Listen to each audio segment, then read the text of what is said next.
Hello দর্শক বন্ধুরা, কেমন আছেন আপনারা? আশা করছি বেশ ভালো আছেন।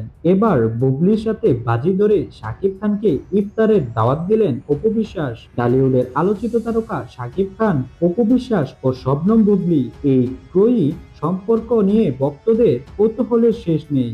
এবার নতুন এক চমকপ্রদ ঘটনা ঘটেছে রমজান মাসের ইফতার উপলক্ষে। সূত্রের দাবি, বুবলি ও অপু বিশ্বাসের মধ্যে এক ধরনের অঘোষিত প্রতিযোগিতা চলছে শাকিব খানকে নিয়ে। আর এবার বিষয়টি গড়িয়েছে ইফতার আয়োজন পর্যন্ত।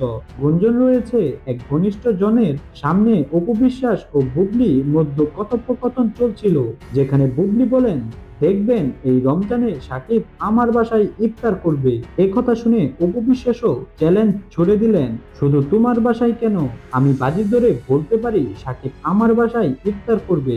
এমন কথোপকথনের পর অপু বিশ্বাস নাকি সরাসরি সাকিবকে ফোন করে ইফতারের দাওয়াত দেন। তিনি নাকি স্পষ্ট জানান, তুমি আসবে এটা নিশ্চিত। এত বছর ধরে রোজার সময় আমরা একসঙ্গে ইফতার করেছি, এবারও করতে হবে। সাকিব খান কি উত্তর দিয়েছেন সেটি স্পষ্টভাবে না জানা গেলেও তিনি নাকি মৃদু হেসে বিষয়টি এড়িয়ে যান। হুগলি বিষয়টি জানার পর বেশ হতবাক হয়েছেন বলেই শোনা যাচ্ছে। তিনি নাকি বলেছেন, দেখা যাক শেষ পর্যন্ত সাকিব কার দাওয়াত রাখে।